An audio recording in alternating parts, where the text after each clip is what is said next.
যারা হুমকি দেয় তারা 4.5 বিলিয়ন ডলার দেয় না। মালদ্বীপকে কটাক্ষ এবার ভারতের বিদেশমন্ত্রী এস জয়শঙ্কর স্যারের। হ্যাঁ বন্ধুরা, সংকটের সময় মালদ্বীপকে ভারত প্রায় 4.5 বিলিয়ন ডলার সহায়তা দিয়েছিল। এছাড়া করোনার মতো কঠিন সময়ে ভারত উপমহাদেশের দেশের জীবন রক্ষাকারী ভ্যাকসিন চালান পাঠিয়েছিল। বিদেশমন্ত্রী এস জয়শঙ্কর দিল্লিতে একটি বই লঞ্চ অনুষ্ঠানে মালদ্বীপের রাষ্ট্রপতি মোহাম্মদ মইজুকে কটাক্ষ করেছেন। মইজুর সমালোচনা করে তিনি বলেন, যারা হুমকি দেয় তারা কখনো প্রতিবেশী দেশগুলোকে সাহায্য করে না।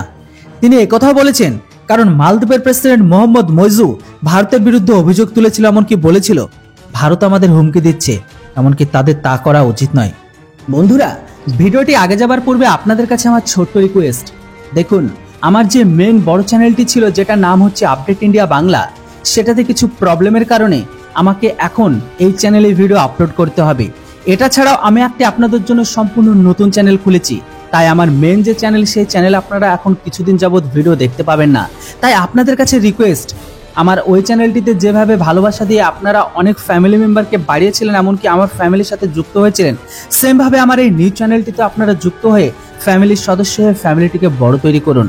আপনাদের বলে দিই, আজকের দিনে আমাদের সমাজ হোক বা যে কোনো ক্ষেত্রে সবসময় ছোট বা দুর্বলদের উপরই প্রেশার দেওয়া হয়। যাই হোক, বিস্তারিত আমি আপনাদের জানাতে চাই না, তবে এতটুকু জানাতে চাই যে ওই চ্যানেলে আমার উপর বড়সড় কোনো কিছু প্রবলেম হয়েছে, সেই কারণে ওই চ্যানেলটিতে কোনো ভিডিও আপলোড করতে পারবো না। সেম ভিডিও আমার এই নতুন চ্যানেলটিতে দেখতে পাবেন। আপনাদের কাছে রিকোয়েস্ট, আমি আশা করি আপনারা এই ছোট্ট রিকোয়েস্টটা আমার পূরণ করেই দেবেন। আমি চাই এক সপ্তাহের মধ্যে এই চ্যানেলটিতে 1000 সাবস্ক্রাইব আপনারা টার্গেটটিকে পূরণ করুন। সেই চ্যানেলের লিঙ্ক আমি ডেসক্রিপশন বক্সে দিয়ে দিয়েছি।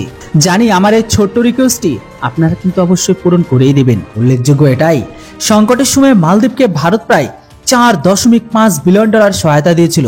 এছাড়া করোনার মতো কঠিন সময়ে ভারত উপমহাদেশের দেশের জীবন রক্ষাকারী ভ্যাকসিন চালান পাঠিয়ে দিয়েছিল তাদের কাছে। অনুষ্ঠান চলাকালীন বিদেশমন্ত্রী জয়শঙ্কর প্রতিবেশী দেশগুলির সাথে ভারতের সম্পর্ক ইতিবাচক পরিবর্তনের উপর জোর দেন। তিনি উদাহরণের দিকে ইঙ্গিত করে জানিয়েছেন, যেখানে ভারত বিভিন্ন দাবির জবাবে সাহায্য ভ্যাকসিন চালনা করেছে, তিনি জোর দিয়েছিলেন এই পদক্ষেপগুলি সংকটের সময়ে তার প্রতিবেশী সহায়তা করে ভারতের সেই মানসিকতাকে তুলে ধরে, যা বরাবরই অন্যকে সাহায্য করার উদ্যোগ নেই। তাই মালদ্বীপের এই অভিযোগ যে নিতান্তই ভ্রান্ত তা প্রমাণ করে দিয়েছেন জয়শঙ্কর। এই জয়শঙ্কর প্রতিবেশী দেশগুলোর সঙ্গে সম্পর্ক নিয়ে আলোচনা করে। বিদেশমন্ত্রী ভারত ও তার প্রতিবেশী দেশগুলির মধ্যে সংযোগ ও সহযোগিতার অগ্রগতি সম্পর্কে বিস্তারিত বর্ণনা করেছেন। জয়শঙ্কর বিশেষভাবে নেপাল, পূর্ব পাকিস্তান, শ্রীলঙ্কা এমনকি মালদ্বীপের সাথে ইতিবাচক সম্পর্কের কথা উল্লেখ করেছেন।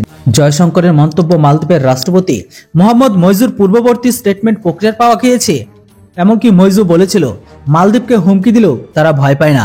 প্রধানমন্ত্রী নরেন্দ্র মোদী লাক্ষাদ্বীপের পর্যটনের উপর জোরে এই প্রসঙ্গ দেওয়া হয়। মইজুর মন্তব্য মালদ্বীপ ও ভারত সম্পর্কের টানাপোড়েনকে আর বাড়িয়ে দেবে বলে মনে করা হচ্ছে।